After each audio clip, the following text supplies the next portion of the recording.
Ольга Валерьевна, здравствуйте. Расскажите, пожалуйста, о текущей эпидобстановке в республике. Добрый день, уважаемые жители Республики Саха-Якутия. Текущая санитарно-эпидемиологическая обстановка характеризуется прежде всего выявленными случаями коронавирусной инфекции. За последние сутки госпитализировано 96 человек или 7,1%. От общего количества выявленных случаев за сутки выявлено 1354. При этом за сутки 48% новых случаев зарегистрировано в городе Якутске, в районах республики зарегистрировано 52%. Обращаю внимание на то, что в районах республики зарегистрировано больше, чем в городе Якутске. Это тенденция последней недели.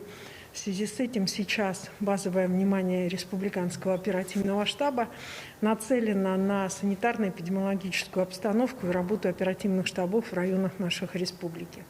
Сегодня на оперативном штабе с районами республики глава республики заслушал районы разных групп республики, таких как Абыйский улус, в котором сейчас осложнилась обстановка в селе Абый. Осложнилась обстановка в Нюрнбергском улусе, где слабо соблюдается мера санитарно-эпидемиологического надзора и контроля, и возникают проблемы с работниками, которые приезжают на работу для работы вахтовым методом на временные работы. И был рассмотрен вопрос по, соответственно, ситуации в Кобяйском улусе, заслушаны с точки зрения учетов того, что Кобяйский улус относится к категории тех территорий республики, в которых есть труднодоступные и отдаленные населенные пункты, в целях того, чтобы при сегодняшней природоклиматической ситуации люди в этих населенных пунктах имели и медицинскую помощь, и лекарства. На 16 февраля 2022 года у нас лечение в стационарах получают 6,7% больных, в амбулаторных условиях 93,3%. Еще раз акцентирую внимание на то, что в тяжелом положении находящиеся люди не имеют вакцинации. В связи с этим еще обращаю внимание на необходимость ревакцинации. За сутки в республике выздоровело 4329 человек и продолжается процедура вакцинирования. Первым компонентом привито 588 220, что практически составляет 82% от взрослого населения республики.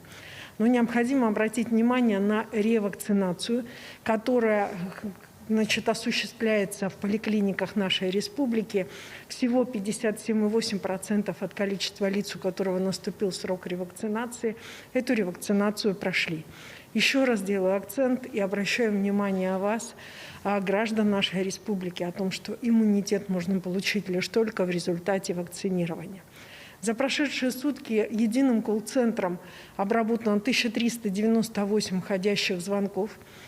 Врачами Центра дистанционной аудиоконсультации проведено 616 аудиоконсультаций.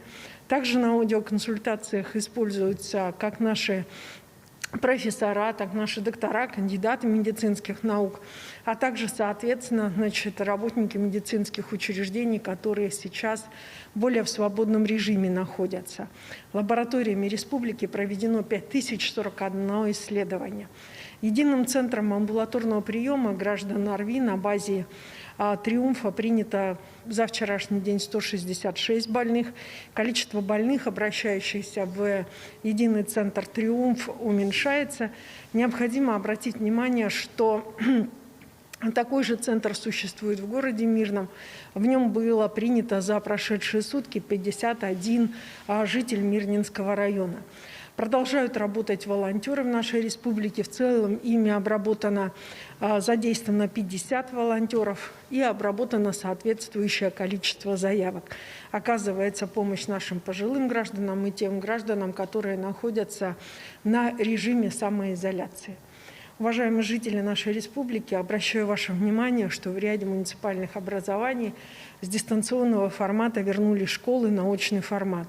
В связи с чем обращаю внимание на необходимость как соблюдения родительского контроля за тем, в каком состоянии ребенок все-таки идет в школу, в каком состоянии вы ведете ребенка в детский сад, а, соответственно, учреждениям образования проводить очень жесткую термометрию и, соответственно, принимать меры для того, чтобы нормы санитарно-эпидемиологического контроля в школах соблюдались и не было возможности распространять, соответственно, заболевания среди, значит, школьников нашей республики.